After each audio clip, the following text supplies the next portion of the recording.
분 더 오셨어요. 세 분 더 오셨어요. 잘 오셨습니다. 오늘 밤에도 우리에게 주시는 말씀을 통해서 큰 은혜가 될 수 있기를 주님의 이름으로 축원합니다. 자, 우리가 말이죠.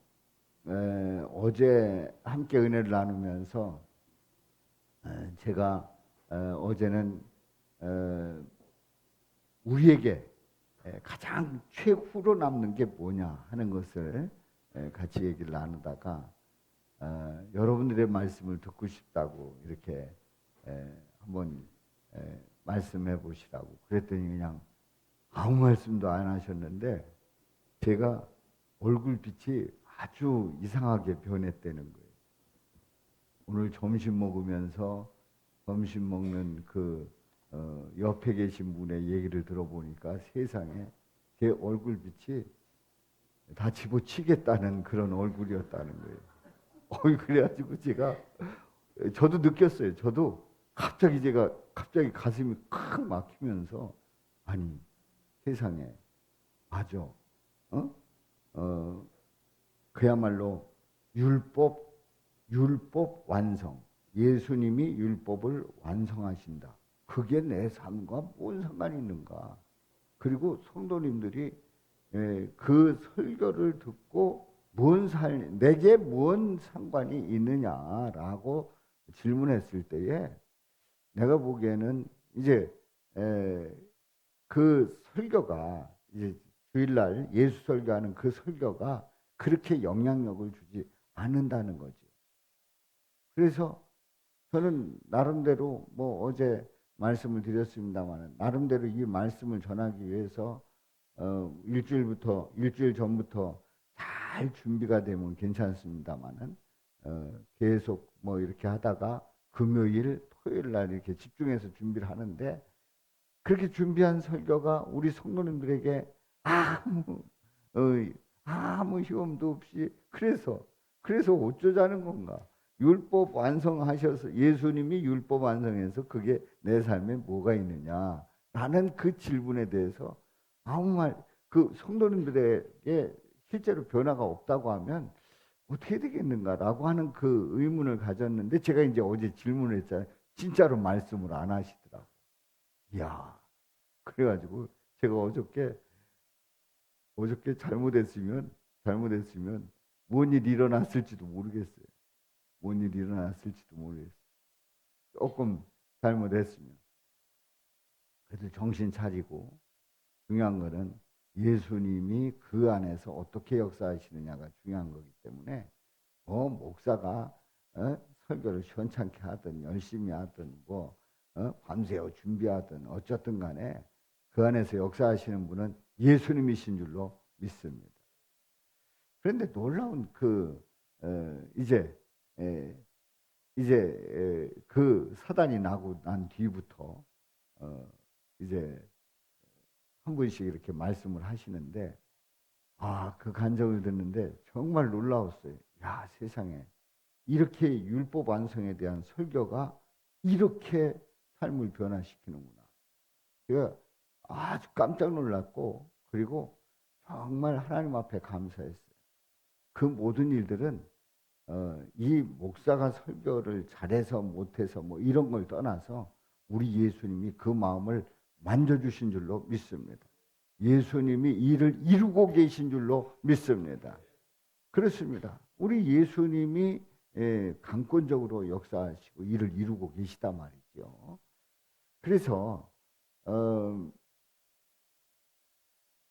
연구소에서 이렇게 강의를 시작하기 전에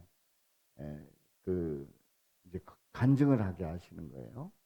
저도 이제 뭐 몇 번 했습니다만은 할 때에 왜 하실까, 왜 할까 이런 생각을 했는데 그 간증을 통해서 영적 수준이 점검이 되는 것 같더라고요. 제가 보니까. 그리고 말씀이 어떻게 전달되는지 그리고 말씀 속에서 어떻게 역사하는지를 그 간증을 통해서 이렇게 느끼고 계신 것 같더라고요. 그래서 우리가 오늘 이제 어제 말씀을 통해서 은혜를 나눴는데 있었는데 오늘도 나는 오늘 이렇게 간증하겠다. 아니, 이렇게 간증해 보겠습니다. 하시는 분이 있으면 간증할 기회를 드리도록 하겠습니다. 근데 우리는 간증 그러면 이런 생각이 들어요. 잘난 척한다. 내지는 뭐 그 간증하고 나서 그 다음에 삶에 대해서 본인이 책임지기가 어려운 거예요. 다시 원위치 되면 어떡하나. 그래서 또 못하고 또 나 같은 사람이 간증해봐야 뭔 소용이 있나 이런 생각을 하고 그리고 실제로 은혜도 없고 또 말할 거리도 없고 그리고 나는 그게 아니라고 생각하기 때문에 또 안 할 수도 있어요. 실제로. 그런데 저는 이 간증을 이렇게 생각을 해요. 예적고라고 하는 게 뭐냐? 예수님 적용 고백이다. 예수님을 내 삶 속에 적용하여 고백하는 게 간증인 줄로 믿습니다. 그러니까 간증의 개념을 내가 이렇게 잘났다 하는 개념이 아니라 나는 예수님이 내 삶 속에서 이렇게 역사하셨습니다 라고 고백하는 거예요. 이건 본인이 잘난 게 아니에요. 예수님이 역사하시는 거지. 그리고 그거는 내 얘기하는 게 아니에요. 누구 얘기하는 거예요? 예수님 얘기하는 거예요. 예수님. 그리고 예수님이 함께하고 계심을 시인하는 거예요. 입으로 시인하는 거예요. 선포하는 거예요. 그 믿음대로 되시기를 주님의 이름으로 축원합니다. 축원합니다.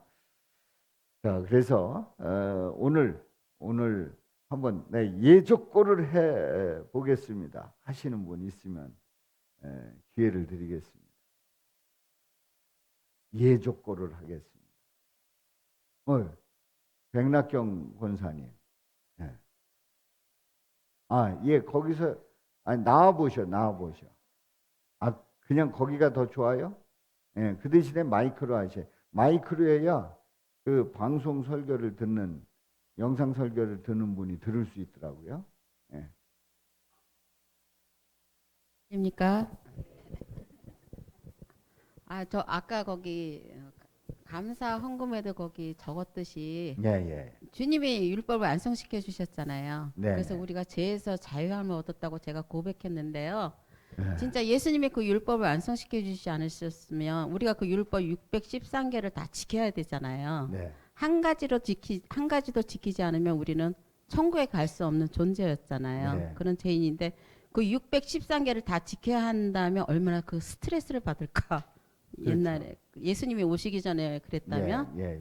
그래가지고 그 613개의 그 죄를 다 우리의 거기 죄를 사해 주셔서 너무나도 감사해요. 그냥 보혈의 피로 우리가 천국에 갈 수 있고 우리의 죄를 사해 주셨다고 우리가 고백하잖아요. 네. 근데 단지 그냥 그 영원히 천국에 간다는 그것만 가지고 저는 감사했었는데 근데 그 613개를 지켜야 한다는 그 스트레스에서 벗어나게 해주셔서 너무나도 감사한 것 같아요. 할렐루야. 그래서 그렇다고 또 죄를 막 지어서는 안 되는 거고요.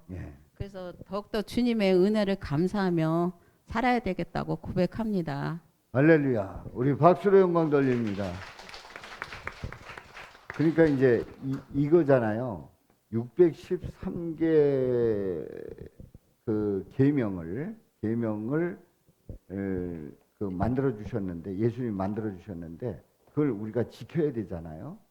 지켜야 되는데 예수님이 오셔서 우리가 지켜야 되는데 그 지키지 못한다는 그것 때문에 우리 인간은 뭐라는 사실을 알았어요? 죄인이라는 사실을 알았어요. 그래서 우리는 스스로 율법을 지켜서 의인이 될 수 없다는 사실을 우리는 그 율법을 통해서 깨닫게 됐다는 거죠. 이건 굉장히 중요한 겁니다.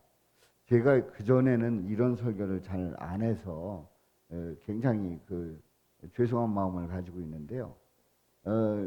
613개의 그 율법을 100% 지키면 천국 갈까요? 못 갈까요?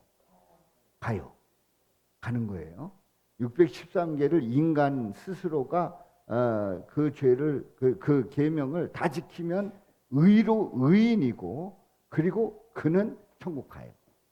근데 문제는 어느 누구도라고 하는 게 누굴 다 포함합니까? 모세도 다 포함하는. 뭐 아담은 물론이고 모세도 포함하고 다윗도 마찬가지고요. 엘리야도 마찬가지고 노아도 마찬가지고 바울도 마찬가지고 어느 누구도 다 마찬가지입니다. 거기서 한 개라도 지키지 못하면 한정하신 대로 말씀하신 대로 한 개라도 지키지 못하면 지옥 가는 거예요. 그런데 그 우리의 죄를 우리 예수님이 사해 주셨다는 것뿐만 아니라 613개의 그 계명을 우리 예수님은 어떻게 했다고 인정하신다고요? 지켰다고 인정을 하는 거예요. 아멘이죠? 제가 지나간 설교 중에도 말씀을 드렸는데 여러분들 기억하시는지 모르겠어요. 613개의 계명을 지켰다고 인정하시는 거예요. 그게 뭐하다고요? 의롭다고 인정해 주시는 거예요. 아멘이죠? 이제 오늘 이 팔복 중에 첫 번째부터 네 번째 팔복 예수님의 사역을 우리가 함께 보면서 더 구체적으로 나누겠습니다만은 이런 놀라운 은혜를 우리에게 주신 거예요. 근데 그게 내 삶하고 뭐 상관이 있느냐? 상관이 있다니까요. 왜냐하면 우리는 이 세상을 살고 나서 그 문제가 해결 안 되면 지옥 가는 거예요. 여러분들 뭐 굉장히 오래 남은 것 같죠? 우리 인생 굉장히 오래 남은 것 같죠? 얘기 다 들어보면요 금방 지나갔대요. 저보다도 나이 한 10살 어린 사람들도 얘기해 보면 아니 세상에 지나간 40년이 왜 그렇게 빨리 지나갔냐는 거예요. 50년이 왜 그렇게 빨리 지나갔냐는 거예요. 얼마 남았다고 그래요 제가. 얼마 남았다. 저도 얼마 남았어요. 얼마 살지는 모르지만 금방 지나간다니까요.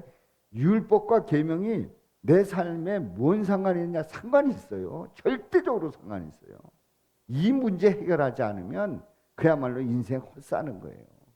사람들 몰라서 그래도 교회 나가면 돈 받을 거 받아야지, 병도 고쳐져야지, 또 그 왼수가 빨리 어떻게 되든지 말든지 해야지, 등등 막 이런 거 너절하게 내려놓고 그거 안 해주면 교회 안 나간다? 그거 중요한 게 아니라니까요. 불나면 그런 거 가지고 튀어나올 거예요? 불나면 우리 인생 끝나는 날에는 누구 앞에 나가는 거예요? 예수님으로 나가야지 딴 거 다 소용없어요. 다 소용없어요.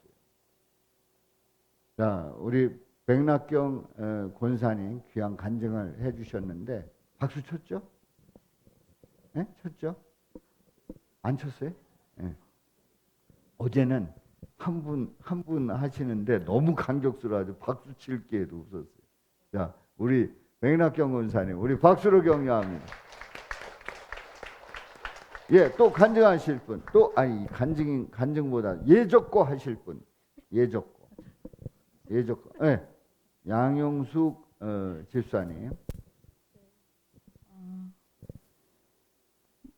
목사님께서 율법 완성의 그 말씀 책을 이렇게 주셨을 때 네. 처음에 이제 이거를 꼭 읽어보리라 이런 마음으로 첫 장을 넘기고 읽다가 이건 좀 어렵다. 목사님의 말씀을 듣고 이거를 읽어보자. 이제 그렇게 하고 이제 목사님 말씀을 이제 들었는데요. 항상 제가 죄인이라는 건 알지만 팔복에 관한 말씀과 또 요즘에 율법에 관한 이런 말씀들을 들으면서 제가 너무나 큰 죄인이구나.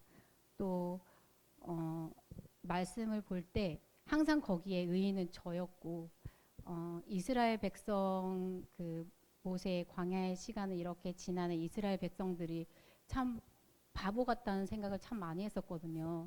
근데 목사님의 말씀을 들으면서 그 이스라엘 백성이 나구나. 이런 주일 말씀 들을 때마다 그런 생각들 되게 많이 했었어요. 근데 네. 제가 며칠 전에 아니 한 3주 전에 교통사고가 났었는데 음, 이렇게 신호가 이렇게 쭉 서 있는데 갑자기 앞에 차가 후진을 갑자기 하는 거예요. 근데 빵빵 했는데도 계속 와가지고 제 차를 쾅 부딪히는 거예요. 아이고. 그래서 아, 저 사람 왜 대체 앞에 똑바로 안 보고 왜 딱 뒤로 오냐. 그리고 제가 막 화를 냈어요. 그리고 이제 내려가지고 그분들하고 이야기를 하고 이제 강산이가 울고 있었고 강산이가 그때 많이 아파서 병원 가는 길이었었는데 이제 상황이 이제 그런 상황이어서 이제 명함을 주고 이렇게 이제 헤어졌었거든요. 그리고 이제 차를 맡기려고 이제 그 보험사에서 왔어요. 와가지고 이제 차를 드리려고 했더니 어떻게 이렇게 이런 차를 타고 어떻게 다녔냐고 저한테 그러시는 거예요. 그래서 왜 그러시냐고 그랬더니 바퀴가 거의 진짜 이렇게 철사가 다 나온 거예요. 조그만 가슴 그거 펑크 터질. 나는 거예요, 이게. 네, 근데 그것만이 아니었던 거예요. 나중에 이제 점검하러 갔는데 뒷바퀴가 완전 이렇게 다 찢어져 있었던 거예요. 제가 수원까지 수요일이랑 목요일이랑 고속도로를 막 달리거든요. 근데 그러지 않았다면 사고가 나지 않았다면 제가 엄청 대형 사고를 내고 저만이 아니라 다른 사람을 다치게 하지 않았을까 이런 생각을 되게 많이 했었어요. 그러면서 되게 하나님께 감사했던 시간이었는데요. 중요한 거는 이제 그 시골에 이번에 친정에 갔을 때 밭을 매는 시간이 있었어요. 엄청 더운데 콩밭이었는데 콩밭을 막 메고 있는데 콩이랑 너무 닮은 애가 있는 거예요. 그래서 얘는 가라지야. 얘는 어떻게 콩이랑 똑같이 생겼니? 이렇게 딱 얘기하는 순간 제 마음에 이런 마음이 드는 거예요. 저는 항상 콩이었어요. 주인공인 콩이었는데 그 옆에 가라지로 있는 걔를 보면서 아, 목사님이 말씀하셨던 게 이 말씀이구나. 콩은 예수님. 그 옆에 가라지는 나구나. 너무나 비슷하게 이렇게 믿음 생활을 하면서도 말씀을 들으면서도 내가 죄인이라고 생각하면서도 항상 주인공은 나였구나. 이런 생각을 되게 많이 했는데요. 네. 그러면서 하나님의 은혜를 또 그 콩을 통해서 또 느끼는 귀한 시간이었습니다. 네. 네. 너무 길어. 감사합니다. 저기 그 말씀 중에 바퀴가 그야말로 그건 뭐 터졌다고 봐야 돼요. 실제로. 실제로. 근데 이 바퀴 사고는 굉장히 위험합니다. 그래서 이건 방향도 잡을 수 없고, 그리고 뭐 중앙선을 넘을 수도 있고, 뭐 어떻게 뒤집어질지 모르는 그런 그 사고가 날 수도 있어요. 제가 아는 어떤 분이 어느 날 이렇게 바퀴 봤더니 거의 다 닳았더라고요. 그래서 아니 이게 세상에 어떻게 이렇게 그 바퀴가 달았냐고, 이거 바꿔야 된다고 그랬더니 그 즈음에 바퀴가 터져가지고 사고 난 그 차를 봤다는 거예요. 그 즈음에. 그러니까 그걸 이제 막아주셨는데, 우리 양영수 집사님이 예수님으로 산다고 하는 그 고백으로 믿음으로 나갈 때 우리 주님께서 삶 속에서 그 삶을 책임져 주신 줄로 믿습니다. 아멘. 그러니까 율법 완성을 하시는 그 예수님을 고백할 때에 뭐 이거 내가 한 거지 아니에요. 우리 예수님이 알게 하셨고 바꾸게 하신 줄로 믿습니다. 그 콩이 양집사님 같았으면 이뻤을 뻔했는데 우리 예수님이시기 때문에 그 옆에 있는 나도 그 콩으로 함께 나눌 수 있고 또 우리 주님의 자리에 나갈 줄로 믿습니다. 주의 축복이 함께 하시기를 주님의 이름으로 축원합니다. 예, 또 한 분만, 예, 우리 전병길 장로님이 손을 드셨어요.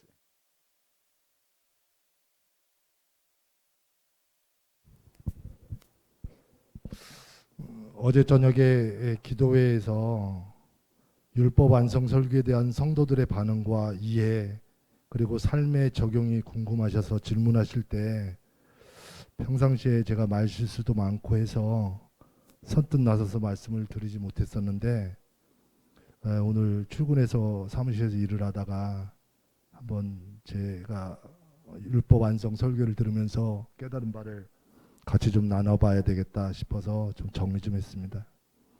저는 개인적으로 율법 완성 설교를 통해서 기독교 신앙이 무엇을 믿는 건지 그리고 예수님에 대해서 무엇을 고백해야 하는 것이 진정한 믿음인지 그 본질을 알게 되고 깨닫게 되었습니다.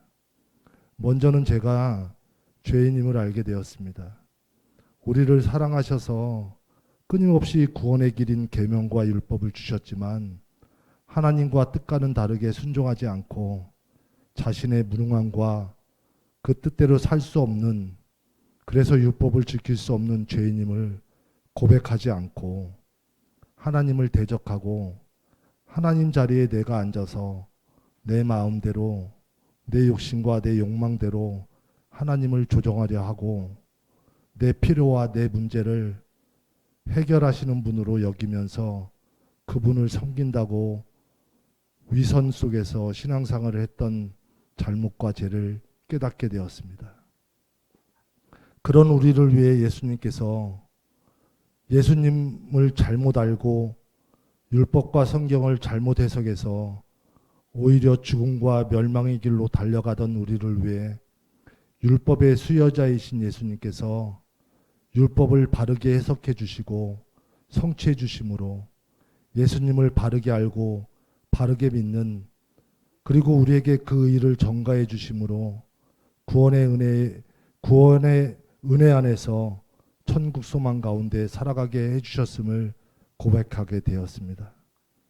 두 번째는 하나님의 변함없는 신실하신 사랑과 전지전능하심을 고백하게 되었습니다.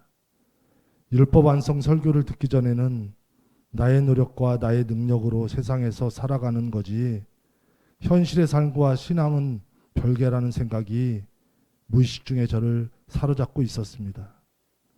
그러다가 문제가 생기고 환란이 오면 왜 나에게 이런 일이 생기는 건지, 재수가 없는 건지, 하나님은 뭐 하시는 거냐고 불평과 불만, 두려움과 염려 속에서 무너지고 방황하다가 세상 방법으로 해결하려고 발부둥치곤 했었습니다. 그리고 하나님께는 내 생각대로 내 욕심 따라 문제를 해결해 달라고 기도가 아닌 일방적인 요구를 하곤 했었습니다. 그리고 하나님의 해결은 어떻게 보면 요행 정도로 여겼었습니다. 그런데 율법 완성 설교를 통해 모든 상황 가운데 역사하시는 예수님을, 그리고 나의 모든 삶의 주인 되시는 예수님을 고백하게 되었습니다. 나의 삶의 왕은 예수님이셨습니다. 변함없는 신실하신 사랑과 전지전능하셔서 나의 모든 것을 아시는 하나님, 가장 좋은 길로 가장 안전하고 가장 적합하게 인도하시는 예수님, 우리를 붙드시고 지키시고 도우시며 함께 하시는 예수님을 고백하게 되었습니다. 그래서 어떤 상황과 환경 속에서도 인도하심에 순종하게 되며 기뻐하고 범사에 감사하고 끊임없는 기도와 교제가 이루어지게 되었습니다. 어떤 상황과 환경도 예수님 안에서 우리를 향한 하나님의 사랑을 끊을 수 없다는 말씀을 고백하게 되었습니다. 로마서 말씀 5장 3절 말씀, 환난 속에서도 즐거워할 수 있다는 말씀이 무슨 말씀인지 믿음으로 고백하게 되었습니다. 세 번째는 하나님에 대해, 예수님에 대해 더 알고 싶어지고 그 은혜와 사랑을 더욱 구하며 누리기를 소망하게 되었습니다. 모태신앙인으로 지금까지 살아왔지만 누구나 흔히 고백하는 예수님, 형식적인 은혜와 사랑을 말하면서 예수님을 안다고 생각했던 죄를 고백하게 되었습니다. 소중하신 예수님, 그 무엇과 비교할 수 없는 예수님, 우리의 길이요 진리요 생명이신 예수님을 알려하지 않고 구하지 않은 죄를 고백하면서 그런 예수님을 더 알고 싶어지고 은혜를 더욱 누리고 싶어지고 그 사랑을 충만하게 누리기를 소망하면서 그 은혜와 사랑이 우리 가정에 그리고 가족들에게 그리고 우리 푸른 사랑교회 모든 믿음의 형제 자매들에게 또한 저를 보내시는 모든 곳에 흘러넘치는 역사가 이루어지기를 소망하게 되었습니다. 우리를 사랑하시는 그 이유 하나 때문에 율법을 완성하심으로 모든 하나님의 뜻을 이루신 예수님을 찬양하며 감사와 영광을 드립니다. 감사합니다. 예, 박수로 영광 돌립니다. 할렐루야. 예, 감사해요, 감사해요. 예. 지금 우리 조명일 장로님이 말씀을 예수님 적용 고백을 아주 샘플을 보여주셨는데 그렇습니다. 예수님이 함께 하심으로 알게 된 거죠. 예수님이 함께 하심으로 내 삶 속에서 모든 것 책임져 주시는 과거, 현재, 미래 속에서 역사하시는 그분이 지금 현재의 삶을 가장 잘 알고 계신 거예요. 그리고 내 앞길을 가장 잘 인도하실 분이에요. 중요한 거는 내가 그분 안에 있느냐 아니면 그분과 상관없이 사느냐 분명히 다릅니다. 그분 안에 있을 때에 그분께 맡기고 나갈 때에 그분은 틀림없이 나의 삶을 최고의 삶으로 인도하실 줄로 믿습니다. 어떤 분이 그 권사님이 딸 때문에 너무나도 고생을 하는 거예요. 출가를 해가지고 너무나도 그 남편하고의 관계가 안 좋아가지고 힘들게 지내는 거예요. 아무튼 그 스토리가 쭉 있어요. 근데 너무너무 힘들게 지내면서 어렵게 하고 그러니까 그 권사님의 가시였죠. 그래서 끊임없이 기도하면서 나갔는데 결과는 그 딸이 세상을 떠나게 됐어요. 말이 돼요? 말도 안 되죠. 그렇게 기도를 했는데 그리고 그렇게 믿음 안에서 살려고 했는데 근데 결론은 그 딸이 떠난 거예요. 우리는 알 수가 없어요. 이 일을 도대체 어떻게 해볼 수가 없는 거예요. 그런데 그 권사님이 어느 날 간증을 이렇게 하더라는 거죠. 그 딸을 부르신 이유가 있었더라고. 그 이유는 뭐였냐면 그 이후로 그 왼수가 더 큰 일을 저질러가지고 더 골치 아프게 일을 만들어 놨더라는 거예요. 근데 그 권사님 하는 얘기가 그 딸이 살아있었다고 하면 그 고생을 더 많이 했을 텐데 주님께서 그만 고생하라고 불러가셨다고. 그러면서 그렇게 주님이 품어주셨다고 감사하더라는 거죠. 이런 고백은 예수님이 아니면 예수님을 바라보지 않으면 예수님 안에 있지 않으면 절대 그 고백을 할 수가 없습니다. 아마도 오늘 말씀을 듣고 집에 돌아가면서 그래도 그 딸은 살아있어야 된다고 그런 전능하신 하나님이 뭐 그 사위 왜 변화 안 시켜줬냐고 그 생각만 계속 할 수 있어요. 이것은 내 관점이에요. 주님의 관점은 모르는 거예요.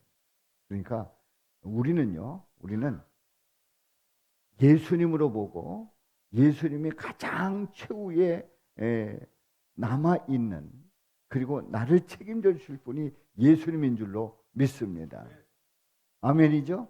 그러니까 예수님 적용 고백의 예수님 설교의 결론은 누구라고요? 예수님이다 하는 거예요. 그래서 이제 오늘 이렇게 귀한 간증 예수님 적용 고백을 우리 백낙경 원사님 또 양용숙 집사님 전명유 장로님 하셨는데요. 내일도 예수님 적용 고백을 하시겠다 하시는 분들은 지금 전 장로님이 그 핸드폰에 다 그 문자 기록을 하고 그리고 보면서 지금 적용 고백을 하신 거예요. 그러니까 여러분들 마음속에 하시고 싶다 하면 그렇게 하시고 말씀해 주시면 기회 드리면 내일도 함께 나눌 수 있기를 바랍니다. 자, 이 시간 우리 다 같이 통성으로 기도합니다. 우리 통성으로 기도합니다. 우리 주여 한번 크게 부르짖고 뭘 기도하냐면, 주님, 우리는 예수를 믿으면서 또 예수를 믿어서 복을 받는다 하고, 예수 믿으면 잘 된다 하고, 이런 모든 것을 내 관점에서 봤던 거예요. 주님 용서하여 주옵소서. 내 시각으로, 내 관점으로 보면서 그것을 내 마음에 들면 안 되는 거고, 내 마음에 들면 살아계신 하나님, 너무나도 좋으신 하나님이라고 그렇게 찬양하고, 그러다가 뭐가 내 마음에 안 들면, 뭐가 좀 어려우면 하나님을 원망하고 불평하고 난리를 치는 우리들일 때가 얼마나 많이 있습니다. 주님 용서하여 주옵소서. 어느 때든지 우리 예수님이 나의 전부이게 하여 주옵소서. 이끌어 주심에 감사합니다. 우리 주여 한번 부르짖고 회개의 기도를 드립니다. 주여, 아버지,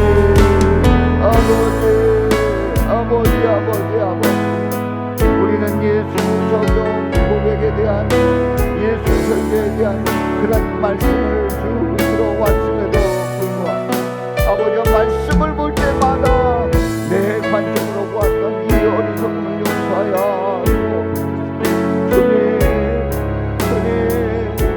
내 관점에서 보았던 그 주여 용서하여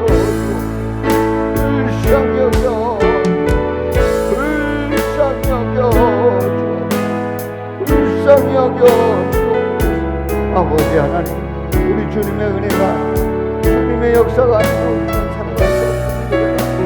결국은 우리는 예수님 앞에 나가는, 예수님 앞에 남는 것이 없습니다. 아버지 하나님, 우리 주님 바라보게 하여 주님 의지하게 하여 주님 복되게 하여 예수님으로 말씀하고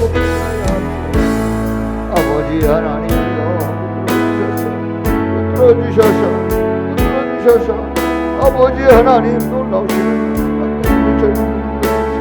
이 시간에 회개하며 믿음으로 기도할 때마다 예수님을 붙들게 하여, 예수님을 바라보게 하여 예수님께서 이루시는 일들을 보게 하여 주옵소서. 아버지,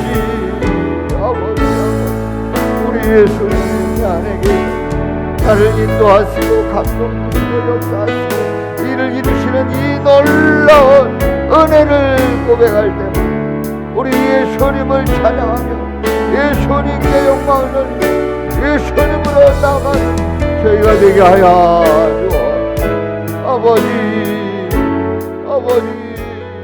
불쌍히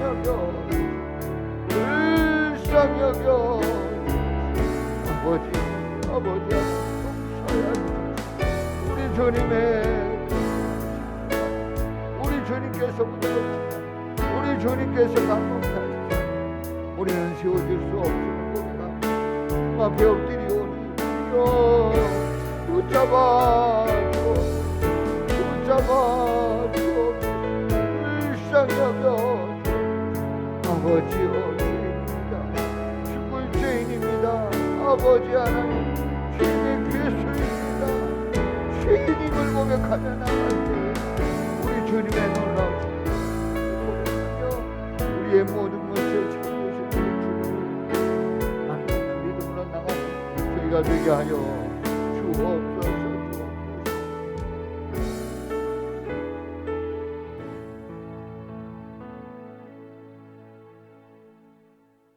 아버지 하나님, 죄인임을 고백합니다. 죄인임을 고백합니다. 우리 예수님을 바라보며 우리 예수님이 나의 구주, 나의 하나님이심에도 불구하고 내 뜻대로 되지 않을 때 원망하고, 그리고 내 마음대로 내 계획대로 되지 않을 때 하나님은 나를 버렸다 생각하는 어리석은 죄인입니다. 주님 불쌍히 여겨 주옵소서.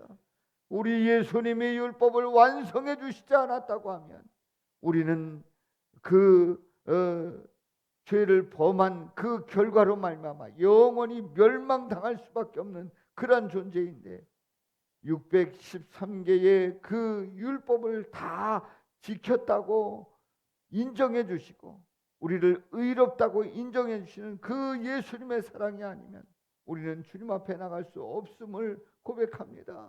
주님, 우리를 품어주시니 감사합니다. 우리를 자녀 삼아 주시니 감사합니다. 주님 바라보면 나가게 하여 주옵소서. 주님의 은총 가운데 거하게 하여 주옵소서. 주님의 놀라우신 은혜가 아니면 살아갈 수 없는 저희가 되게 하여 주옵소서. 아버지 하나님, 이 밤에도 우리에게 엎드리게 하셨사오니 아버지 하나님, 주님을 바라보며 주님 의지하며 주께 소망 두며 믿음으로 나가는 저희가 되게 하여 주옵소서.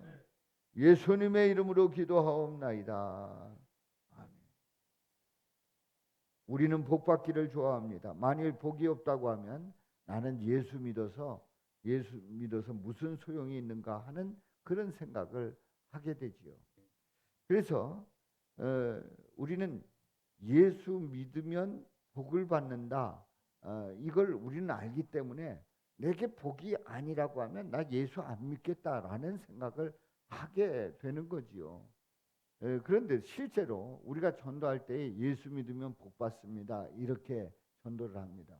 그런데 그 전도가 틀렸느냐? 아닙니다. 맞습니다. 예수 믿으면 병이 낫습니다. 그렇게 전도하는 게 틀렸느냐? 아닙니다. 그렇게 전도하는 건 맞습니다. 예수 믿으면 자녀가 잘 됩니다.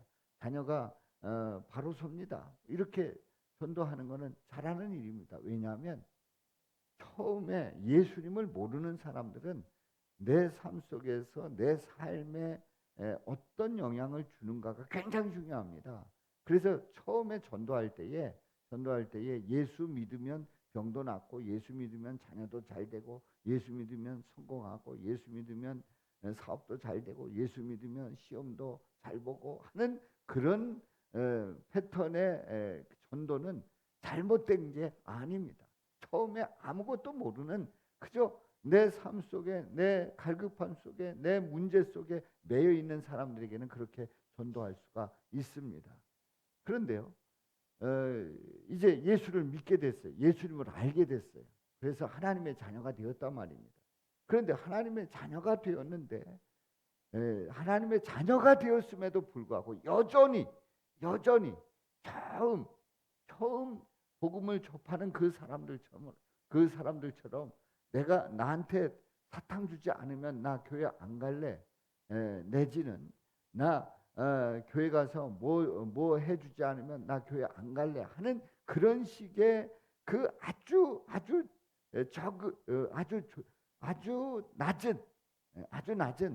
아주 초보적인 아주 어린애 같은 그런 그 마인드를 가지고 믿음 생활을 한다고 하면 정확하게 얘기하면 예수 안 믿는 거예요.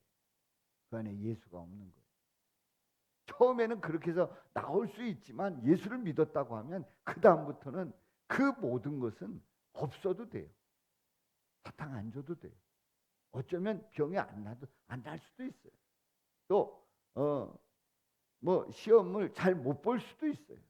또 어느 때는 사업에 문제가 생길 수도 있어요. 그럼에도 불구하고 이 모든 걸 다 아시는 우리 살아계신 하나님, 우리 예수님께서 내 삶을 주관하고 있다고 하는 그 이 분명한 사실 앞에 우리가 예수님을 바라보기만 하면 우리의 과거, 현재, 미래 속에서 모든 것 다 주관하시는 그 예수님이 우리 삶을 전부 책임져 주실 줄로 믿습니다. 사랑하는 성도 여러분, 적어도 푸른 사랑교회 성도 여러분들은, 적어도 예수 설교 듣는 우리 성도님들은 저급한 신앙에 거기에 매여가지고 그것 때문에 넘어지지 마시고 예수님을 바라보고 그 예수님이 나에게 뭐라고 말씀하시는가, 예수님이 지금 나에게 뭘 말씀하시고 뭐를 깨닫게 하시고 뭐를 이루시는가에 귀를 기울이고 믿음으로 나갈 때 그 삶 속에서 체험하는 일들을 놀랍게 체험하게 될 줄로 믿습니다. 간증 속에서도 그 예족고에서도 나왔습니다마는 그야말로 그 바퀴를 갈게 하시는 그 계기를 세상에 앞에 있는 차가 왜 후진하냐 말이에요. 앞에 있는 차가 왜 후진하냐 말이에요. 저는 오늘 그 말씀을 들으면서 그 간증을 들으면서 저도 오늘 놀랐어요. 집을 가는데요. 집을 가는데 신호가 바뀌었어요. 파란 신호가. 근데 제 앞에 2대가 있었습니다. 2대가 있었고 신호 기다리고 있다가 파란불이 돼서 이제 출발을 하는 거예요. 저는 당연히 출발하는 줄 알고 핸드폰에 메시지를 보느라고 이렇게 하면서 출발을 했는데 2대가 그대로 서 있더라고요. 우와, 딱 하고 보는데 오늘이 아니구나. 어저께 딱 보는데 뭐가 그냥 엄청난 게 있는 거예요. 그야말로 브레이크를 칵 밟았는데 아마 내려가서 확인해 보면 1cm 간격이었을 것 같아요. 그냥 바로 붙었어요. 딱 세웠는데 그야말로 기절해가지고 뭐 놀래가지고 아니 세상에 불이 저기 파란불이 들어왔으면 출발해야지 뭐하고 있냐 말이에요. 그러니까 나는 잘못 없는 거예요. 파란불 들어왔으니까 출발한 거예요. 근데 앞에 2차가 그대로 있더라고요. 그게 시간이 어느 정도 지나갔는데 말이죠. 사랑하는 성도 여러분, 우리는 순간순간 그 모든 삶 속에서 주님이 지켜주지 않으면 들이받는 거예요. 만약에 그거 2대 받았으면 얼마나 했을 거예요. 사랑하는 성도 여러분, 주님이 멀쩡하던 차 왜 후진해서 들이받게 하냐. 우리는 알 수가 없어요. 받을 뻔한 거 막아주시고 또 멀쩡한 차가 뒤로 와서 받게 하시고 또 막아주시고 경우는 다릅니다만은 그 속에서 주님이 지켜주셨다고 하는 그 고백을 우리는 하고 있단 말이죠. 그렇습니다. 성경에는 많은 복을 말씀하고 있어요. 구약에 보면은 그 대표적인 복이 어디예요? 신명기 28장. 신명기 28장에 보면은 그 28장에 보면 거기에 제일 좋아하는 구절. 들어가도 나가도 얼마나 좋아요. 에? 들어가도 복을 받고 나가도 복을 받고. 그래가지고 그 햄버거 이름을 인앤아웃이라고 하는 햄버거를 만든 사람이 인앤아웃. 그게 인앤아웃 그 햄버거는요. 햄버거를 보면 그 햄버거에 그 컵 이런 데 보면 그 안에다가 인앤아웃 이렇게 하고 성경 구절을 썼어요. 저기 신명기 28장에 있는 말씀. 그 인앤아웃이 바로 미국에 있는 인앤아웃 그 햄버거입니다. 그거는 우리나라는 뭐죠? 우리나라 국산은 롯데리아죠. 그리고 여기는요. 우리가 잘 먹는 거 있잖아요. 뭐요? 맥도날드. 미국에서는요. 인앤아웃 들어가면 맥도날드 맥을 못 쳐요. 비교가 안 돼요. 그래서 인앤아웃을 일부러 가봤어요. 일부러 가봤는데 꽉 찼어요. 왜 그러냐면 거기에 해로울 수 있는 그 모든 요소를 다 해소시킨 햄버거예요. 그래서 인앤아웃 먹으면 건강에 좋다라는 그 인식이 있기 때문에 맥도날드 사장도 안 먹는다잖아요. 맥도날드 햄버거는 맥도날드 사장도 안 먹는다는 거예요. 근데 인앤아웃은 거기에 그 해로운 거는 완전히 다 해소했기 때문에 그런 건강에 좋다고 해서 인앤아웃을 찾는 거죠. 사랑하는 성도 여러분, 우리는 들어가도 복을 받고 나가도 복을 받는 그 복을 받고 싶어해요. 그런데 그것뿐만이 아닙니다. 신약에 오면 무슨 복이 있어요? 팔복이 있잖아요. 팔복. 세상에 이렇게 좋은 복이 있나? 팔복. 이 팔복을 보면서 많은 사람들이 감탄을 하는 거예요. 이 팔복을 보면서 정말 이 말씀이야말로 최고의 말씀이다. 그래서 우리나라의 법정 스님이라고 그 세계에서 또 일반 많은 사람들이 그분 책을 많이 읽고 그랬잖아요. 저도 대학 때 그분 책을 읽으면서 야 이런 생각을 가졌구나. 무소유 막 이래가지고 막 감동받고 막 이랬어요. 근데 나중에 이렇게 생각을 해보니까 아 그거 다 정신없을 때 쫓아다녔던 읽었던 책이구나. 그런 걸 이제 느끼겠는데요. 그런데 그분도 이 팔복에 대해서 굉장히 높이 평가를 했어요. 정말 이 성경의 이 팔복이야말로 최고의 말씀이다. 그래서 우리는 이 복을 어떻게 보느냐 하는 게 이제 중요한 겁니다. 자, 첫 번째 복이 뭐예요? 심령이 가난한 자는 복이 있나니. 심령이 가난하면 복이 있다는 거예요. 그들이 뭘 볼 것이며 천국이 그들의 것이며 천국이 그들이부터 나오면 안 돼. 1절 그 첫 번째 거는요. 천국이 그들의 것이며 그 다음에 두 번째는요. 애통하는 자는 복이 있나니 그들이 위로를 받을 것이며 세 번째로는요. 온유한 자는 복이 있나니 그들이 땅을 기업으로 받을 것이며 네 번째로요. 의에 줄이고 복이 있나니 그들이 뭐 할 것이며 배부를 것이며 말씀하고 있단 말이죠. 의에 줄이고 목마른 자. 자, 우리는 이런 이제 다섯 번째부터는 이제 내일 보고요. 이 네 가지 복을 오늘 같이 함께 나누도록 합니다. 근데 이 처음에 심령이 가난한 자는 복이 있다는 거예요. 천국이 그들의 것이다. 심령이 가난하면 천국이 그들의 것이다. 그래서 우리는 이 말씀을 볼 때마다 우리를 어떻게 해야 된다고요? 가난하게 해야 된다는 거예요. 가난하게 해야 된다. 심령이 가난한 자는 복이 있나니. 그래서 심령의 모든 것들을 다 비워야 된다는 거예요.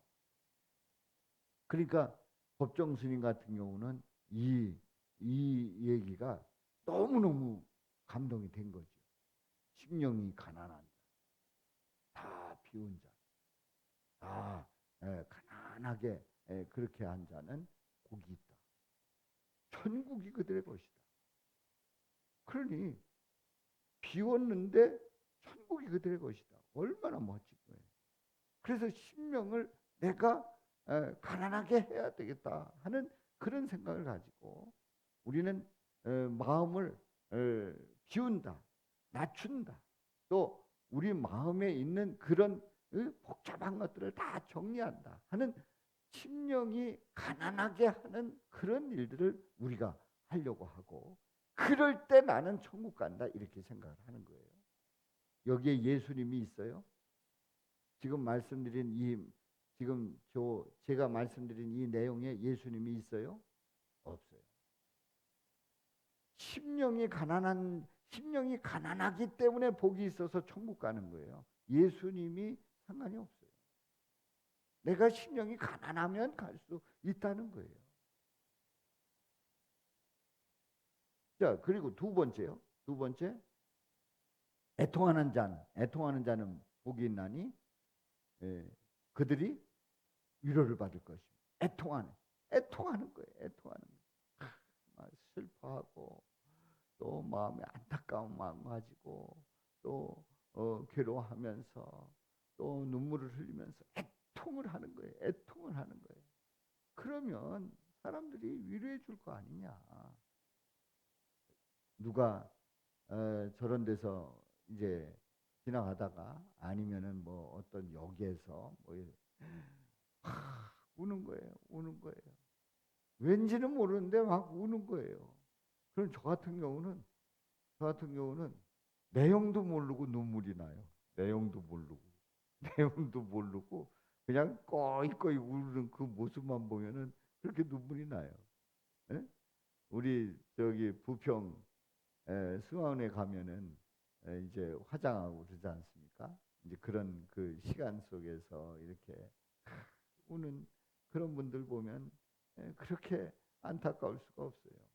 그래서 옛날에는 무슨 사람이 있었어요? 장래에. 옛날에 장래에 뭐 하는 사람이 있었어요? 곡하는 사람을 샀다는 거 아니에요? 실제로. 품삯을 주고 와서 곡하라고. 왜냐하면 장래에 곡소리가 안 나면은 이 집은 불효자 집이고 이 집은 이게 못됐다 이렇게 생각을 해가지고 실제로 곡하는 사람을 불러가지고 곡을 했다는 거 아니에요. 그래서 이제 어떤 사극 이런 데 보면은 막 울고 그러다가 저기 뒤에 가면은 야 그렇게 울어서는 안 되겠다. 더 울어야 되겠다. 누구 올 때 더 울어야 된다. 뭐 이런 거를 막 협상하고 뭐 이런다는 거 아니에요? 자, 우리가 애통할 때에 위로를 받는다는 거예요. 그래서 우리는 애통하는 마음을 가지고 살다 보면은 위로받을 수 있다는 거죠. 그러니까 우리가 그 애통하는 그 애끓는 그런 마음을 가지고 살아가야 되겠다는 생각을 하게 되지요. 또 세 번째로 온유한 자는 복이 있나니 그들이 땅을 기업으로 받을 것입니다. 여러분들 그 온유라는 그 개념을 이렇게 생각을 해볼 때 무슨 생각이 들어요? 부드럽다는 생각이 들잖아요. 착하다는 생각이 들잖아요. 그리고 항상 그 마음이 따뜻하다는 그래서 받아주는 다 모든 걸 다 수용해주는 그런 개념이 들잖아요. 그래 누가 뭐라 그래도 허허 그러고 지나가는 그런 모습에 어떻게 보면 나약한 모습이기도 한 그 온유한 모습. 그 온유한 자는 복이 있다는 거예요. 그래서 땅을 기업으로 받는다는 거죠. 여러분들 이 세상에 가장 강한 짐승이 뭐예요? 싸움에서 제일 잘하는 짐승이 뭐예요? 결국 이렇게 올라가다 보면 뭐가 남아요? 뭐 치타가 있고 뭐 등등 있잖아요. 치타도 사자만 하면 꼼짝 못하는 거예요. 사자 치타가 그렇게 빨라도 사자가 달리면 그 치타를 따라잡더라고. 결국 먹이 사슬에 의해서 결국 올라가다 보면 사자가 가장 강한 거예요. 그러다 보니까 이제 호기심 있는 사람들은 호랑이가 강하냐 사자가 강하냐. 그러니까 사자들은 북반부에 있고 호랑이들은 이제 그 사자들은 밀림 쪽에 있고 이런 그 있다 보니까 서로 이제 마주칠 그런 기회가 없는 거죠. 그러다가 이제 동물원에서 이렇게 싸움을 시키고 이런 걸 보면은 지금까지의 최고의 동물은 호랑이로 이렇게 알려져 있습니다. 호랑이로. 어찌됐든 호랑이 사자가 맹수란 말이에요. 그런데 실제로 이 전 세계 땅을 제일 많이 차지하는 짐승이 뭐예요?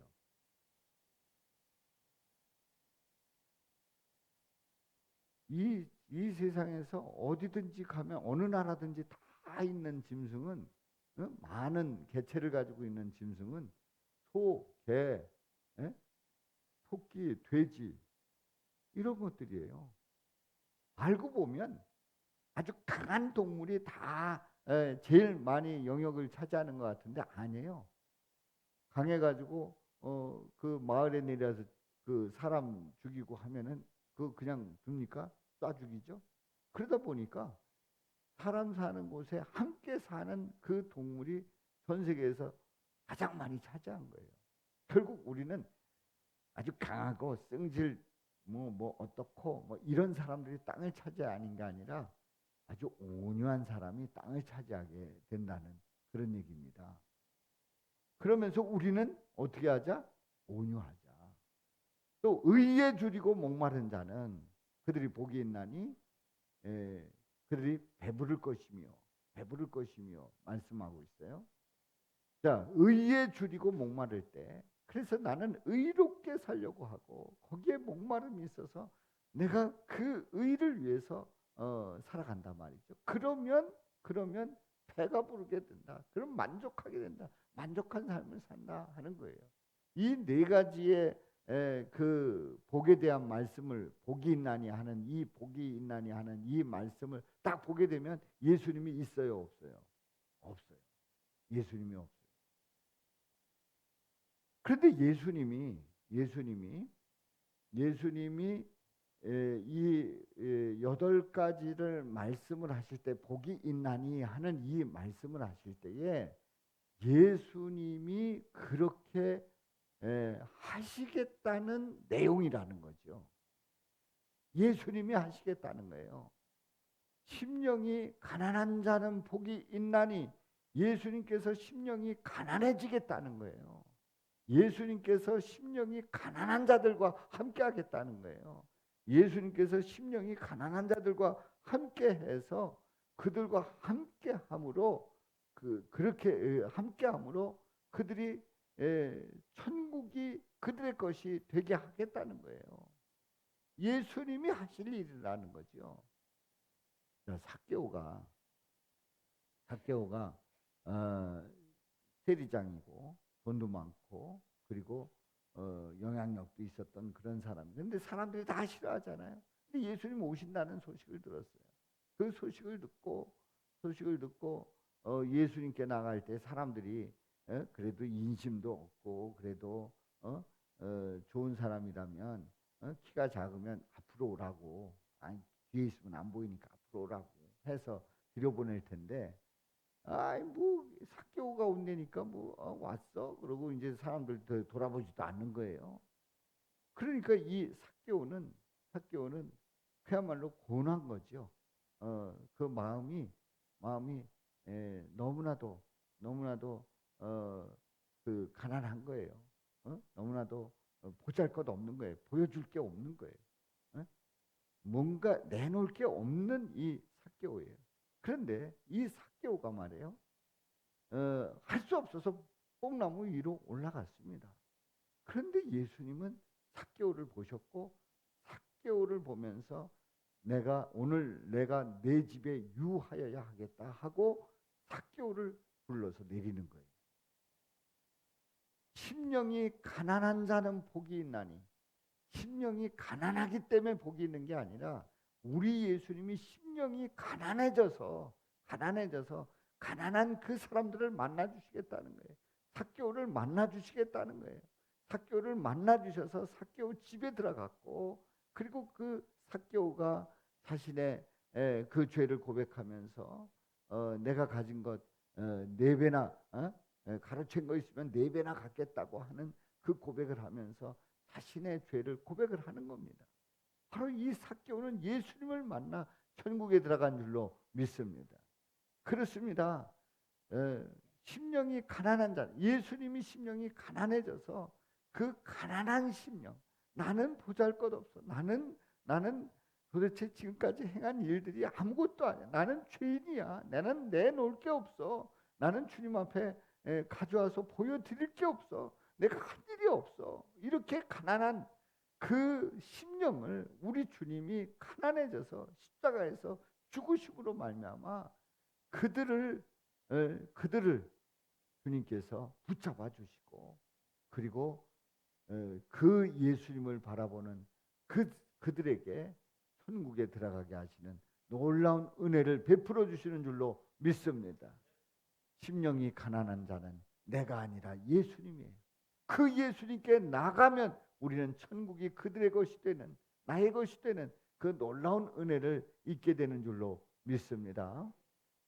애통합니다. 그런데 우리 예수님이 애통해 하셨어요. 예수님이 애통해 하셨어요. 예루살렘 성을 보면서 눈물을 흘리셨어요. 그 성지순례에 가면은 그 예루살렘 그 성전 예루살렘 들어가기 전에 눈물의 교회가 있어요. 그 지붕을 보면은 이렇게 지붕이 마치 눈물을 흘려가지고 이렇게 눈물 자국이 있는 것처럼 지붕을 만들고, 그리고 그 아래 내려가 보면은 그 예루살렘을 이렇게 보게 돼 있습니다. 예루살렘을 보게 돼 있어요. 그 예루살렘을 보면서 우리 예수님이 눈물을 흘린 거예요. 그게 눈물교회예요. 우리 예수님은 애통해 하셨어요. 애통해 하셨어요. 그야말로 그 주님을 모르는, 그리고 망할, 그리고 하나님을 바라보지 않는, 그리고 예수님의 말씀을 듣지 않는 그들을 향해서, 교인들을 향해서 애통해 하셨단 말이에요. 애통해 하셨어요. 바로 애통하는 자는 누구라고요? 예수님이에요. 그래서 우리가 애통할 때, 정말 안타까울 때, 너무나도 속상할 때에 내가 그런 것이 아니라 내가 그런 그 애통하는 마음을 가지고 있을 때에 위로받는 게 아니라 우리 주님께 나갈 때에 우리 주님께서 우리를 향해서 애통해 하시는 그 예수님께서 우리를 받아주시고, 그리고 우리를 위로해 주실 줄로 믿습니다. 우리의 눈물을 닦아주실 줄로 믿습니다. 애통하는 자는 우리 예수님이 애통해 하신 거예요. 애통해 하시고 안타까워하신 거예요. 여러분들이 애통해 할 때에 우리 예수님도 함께 애통해 하면서 그 애통하는 그 마음을 가진 그 예수님을 바라보면 우리를 위로해 주시고 우리를 품어 주시고 우리의 눈물을 닦아 주시는 줄로 믿습니다. 여러분들이 애통할 만한 그런 사연들이 있습니까? 그런 일들이 있습니까? 그렇다면 예수님께 나가십시오. 예수님 앞에 엎드리십시오. 애통해 하시는 그 예수님을 바라보십시오. 우리 예수님이 그 마음을 만져주실 줄로 믿습니다. 온유한 자는 복이 있나니. 우리는 온유한 자 그러면은 성격이 좋은 자, 성격이 부드러운 자. 그래서 어디 가나 피스메이커인 그런 자, 그런 자가 복이 있다고 생각을 합니다. 아닙니다.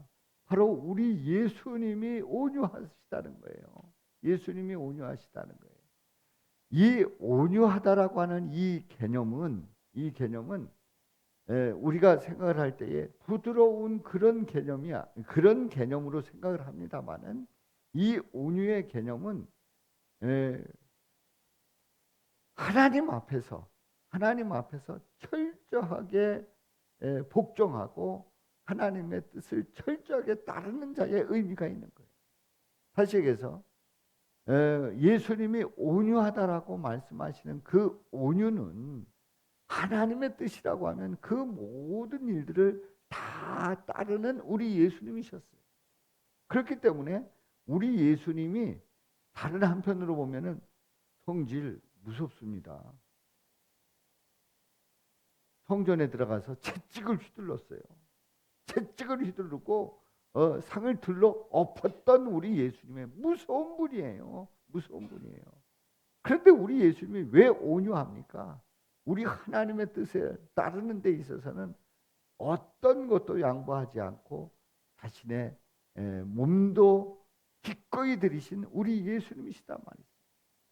우리는 온유의 개념을, 부드러운 개념을 가지고 있습니다만은 온유의 개념은 바로 예수님 앞에 충성을 다하는 자의 개념인 줄로 믿습니다. 그렇습니다. 우리 예수님이 온유하셨어요. 그래서 우리는 예수님을 따를 때에, 예수님을 따라갈 때에 우리 예수님의 뜻을 따를 수 있는 그 결단력을 허락해 주신단 말이죠. 그런 자가 온유한 자인 줄로 믿습니다. 그렇습니다. 우리 예수님은 십자가에서 죽으셨어요. 온유하셨기 때문에 죽으신 거예요. 우리 예수님께서 하나님의 뜻에 대적하는 자였다고 하면 우리 예수님은 십자가에서 죽을 리가 없어요. 그런데 우리 예수님은 하나님의 뜻에 온전히 따랐어요. 그야말로 나의 하나님 어찌하여 나를 버리셨나이까, 그 말씀을 하시면서도 따라갔단 말이지요. 그런데 우리 예수님 십자가에 죽으심으로 말미암아 온 인류를 구원하시는 그 놀라운 은혜를 입은 거예요. 바로 모든 어떤 예외도 없습니다. 모든 사람을 다 구원하실 수 있는 그 은혜를 베풀어 주신 줄로 믿습니다. 그런데 그 안에 들어오지 않는다고 하면, 물론 하나님을 대적하고 예수님을 믿지 않는다고 하면 그 품에 들어올 수 없습니다만은, 우리 주님 앞에 나의 구주 나의 하나님으로 고백하기만 하면 구원받는 놀라운 역사를 허락해 주셨단 말이지요. 그래서 땅을 기업으로 얻을 것이며, 기업으로 얻을 것이, 땅이 넓어진다고 하는 이 말씀 속에는 우리는 이 땅에서는 우리가 사는 땅일 수도 있습니다만은 저 영원한 하늘나라 땅이란 말이죠. 그렇습니다. 우리는 예수님, 온유한 자는 복이 있나니, 바로 우리 예수님을 끝까지 따르고 그 예수님의 뜻이라고 하면 철저하게 믿음으로 나가는 자는 영원한 나라가 우리 땅이 되는 줄로 믿습니다. 그렇습니다.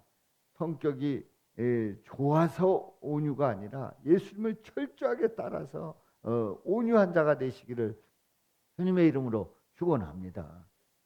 성격이 조금 모날 수도 있어요. 그리고 성격이 조금 아닐 수도 있어요. 까칠할 수도 있어요. 문제가 있을 수도 있단 말이에요. 그런데 말이지요. 예수님을 철저하게 따른다고 하면, 예수님을 바라본다고 하면, 예수님을 의지한다고 하면 그는 온유한 자예요. 그렇습니다. 우리는 사람에게 온유해서 그 땅을 다 차지하려고 하는 그런 욕심이 있습니까? 아닙니다. 우리 예수님께 온유해야 돼요. 예수님 앞에 철저히 복종하고 믿음으로 나갈 때에 우리 주님은 영원한 그 땅을 우리에게 허락해 주시는 줄로 믿습니다. 자, 네 번째로요. 의에 줄이고 목마른 자는 복이 있나니 그들이 배부를 것이며. 의에 줄이고 목마른 자는 그 누구냐? 누가 의에 줄이고 목마르냐? 그러다 보니까 내가 의롭게 살려고, 이 사회를 바로 세우려고, 그리고 나는 이 시대 속에서 어떤 가장 귀한 가치가 뭐냐? 책을 많이 읽으면서, 또 철학적인 그 책도 많이 읽으면서 이 세상 속에서 나는 정말 진리를 찾으려고 갈급해한다. 그러면서 글도 쓰고 나름대로 노력도 하고 나름대로 바르게 살면서, 그리고 어느 때는 불의에 대해서 바른 소리에다 얻어맞기도 하고, 그러면서 의에 줄이고 목마를 때에 나는 배부른 그 복을 얻을 것이다. 아닙니다. 내가 아닙니다. 우리 예수님이 의에 줄이고 목마르신 분인 줄로 믿습니다. 그렇습니다. 우리 예수님은요, 예수님은 우리 주님의 뜻을 이루기 위해서, 또 모든 인간들에게 의를 전가하기 위해서 기꺼이 십자가에 달리시는 의에 줄이고 목마른 자가 된 우리 예수님이시다 말이에요. 그분으로 말미암아 우리 예수님 안에 있을 때 우리가 의롭게 되는 줄로 믿습니다. 그렇습니다. 오늘 간증에서도 말씀했습니다만 613개조의 그 계명을 우리는 다 지킬 수가 없어요. 아무리 지키려고 해도 안 된단 말이죠. 아무리 다 지키려고 몸부림을 치는 우리들일지라도, 그래서 저 사람은 의에 줄인 사람이다. 저 사람은 613개 중에 610개까지는 지켰다. 얼마나 의에 줄이고 목마른 자에 어림없습니다.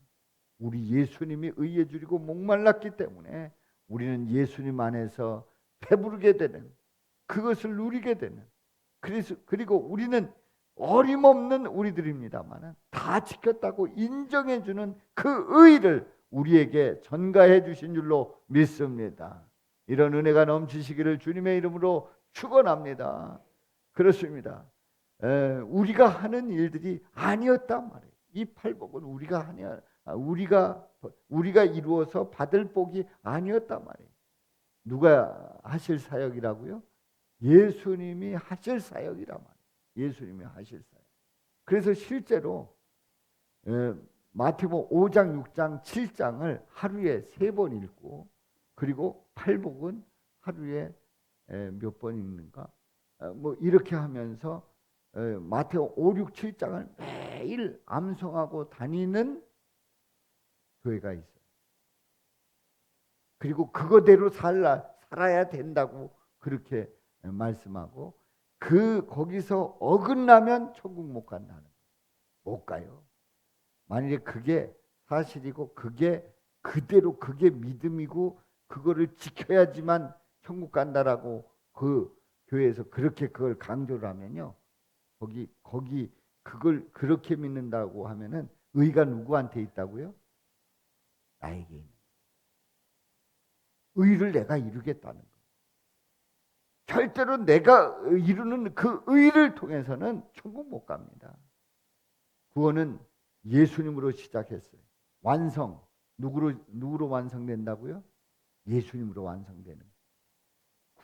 구원의 시작이 예수님이고 완성이 예수님이라고 하면 시작과 끝이 예수님이란 말이죠. 그럴 때 의로운 자라 인정받는 줄로 믿습니다. 아멘. 근데 시작은 예수님으로 구원 받았대.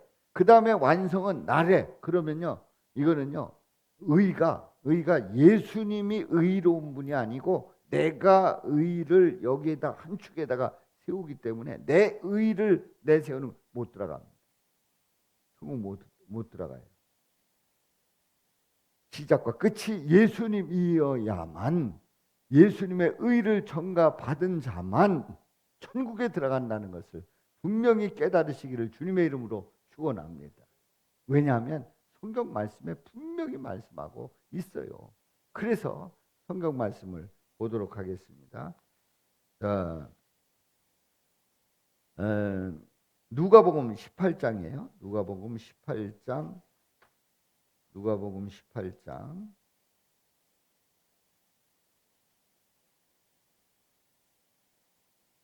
누가복음 18장 10절부터 보겠습니다.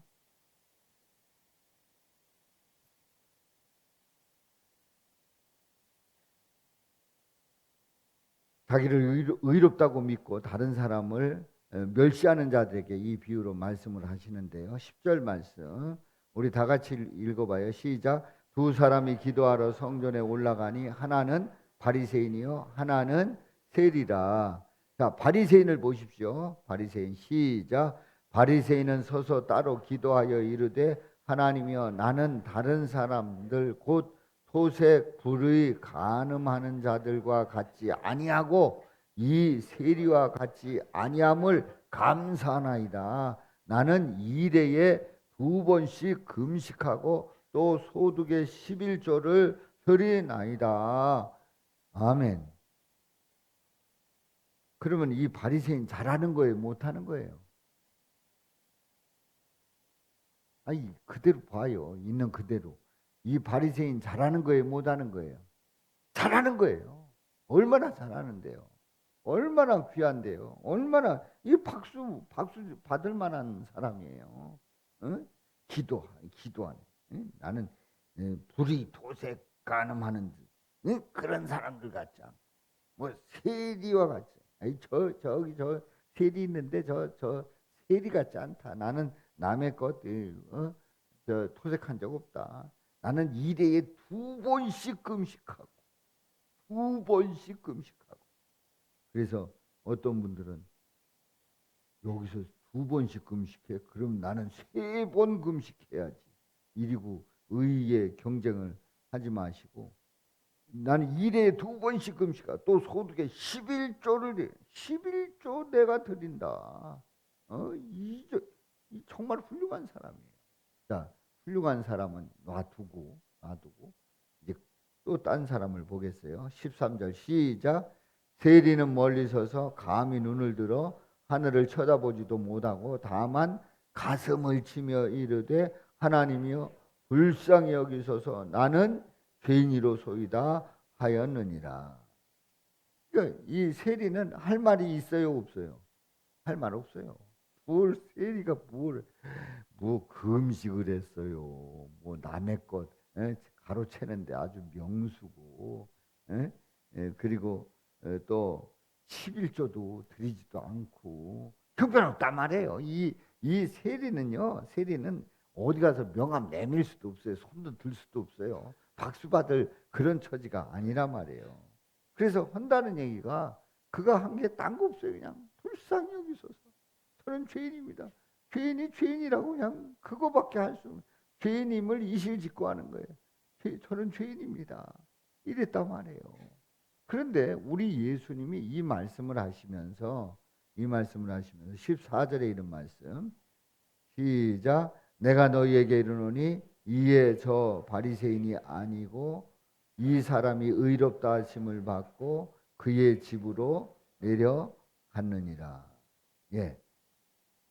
저 바리새인이 아니고 어떤 사람이 의롭다 하심을 받았대요? 이 사람이 의롭다 하심을, 이 사람은 누구 사람이에요? 세리예요. 세리가 의롭다 하심을 받고 그의 집으로 내려갔다는 거예요. 그러니까 바리새인이 아니에요. 바리새인이 자기 의를 내서 나는 이렇게 합니다 했던 바리새인 아니라는 거예요. 예수님이 아니라는 거예요. 죄인이라고 불쌍히 여겨 주옵소서 했던 그 세리가 의롭다 하심을 받았다는 거예요. 그래서 그 뒤에 있는 말씀, 시작. 무릇 자기를 높이는 자는 낮아지고 자기를 낮추는 자는 높아지리라. 여기에 높이고 낮아지는 그 기준이 뭐예요? 난 겸손해. 나는 겸손해.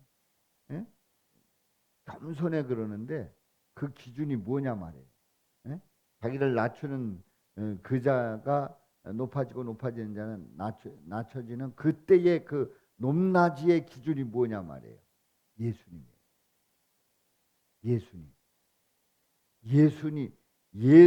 예수님보다 자기가 의가 더 높아지면 낮아지는 줄로 믿습니다. 그러니까 낮추는, 아주 내던지는 거지. 그런데 나는 죄인입니다. 의가 예수님보다 절대 높을 수가 없어요. 그래서 저는 죄인입니다. 자기를 낮추는 거예요. 그때 우리 주님께서 붙잡아 주신다. 아멘입니까? 의에 줄이고 목마른 자는 누구시라고요? 예수님이십니다. 우리 예수님, 그 예수님을 바라보면서 우리는 예수님 앞에 늘 엎드리고 저는 죄인입니다.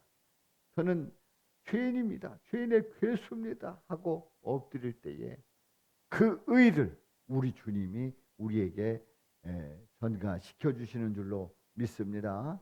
그래서 우리는 날마다 죄인임을 고백해야 돼요. 죄인임을 고백해야 돼요. 어제 간증에서도 나왔잖아요. 나는 죄인이라는 걸 알게 됐다. 우리는 의인인 줄 알고 살았는데 알고 보면 죄인이, 예수님 앞에 죄인이에요. 내가 아주 이쁜 강낭콩인 줄 알았는데 알고 봤더니 예수님이 강낭콩이고 나는 가라지였다. 얼마나 귀한 그 예조겁니까? 그렇습니다. 우리 예수님이 의로우시고 우리는 그 앞에 죄인임을 고백할 때 우리를 의롭다 여겨주시는 그 은혜와 사랑, 저와 여러분들에게 넘치시기를 주님의 이름으로 축원합니다. 축원합니다.